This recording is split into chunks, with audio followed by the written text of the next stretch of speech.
اليوم غنعاود لكم واحد القصه ما عمرني ما غنساها في حياتي.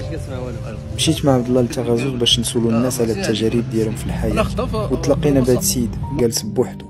فاش هضرنا معاه فهمنا انه ما كيسمعش مزيان، وقال لنا ان هذا المشكل السمع معذبو في حياته. في الرجوع بقينا كنفكروا فيه وما عطاناش قلبنا نخليوه في هذه الحاله.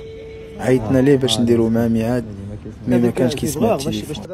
رجعنا باش نقولوا عليه شو نشوفوا على ودنيك. ما تقدروش تخيلوا شحال هاد السيد قاسني في قلبي. فقنا الصباح باش نمشيو لاكادير مع محمد وولدو اللي تا هو الله يعمر هذا. فاش شفنا الاطباء فهمنا ان محمد كيعاني من شلل في الجهه اليمنى بالوجه، وبلي خصنا نمشيو عند نويغيل. وهنا وقعت معجزه حتى حد ما كان كينتظرها. حاج كتسمع مزيان شويه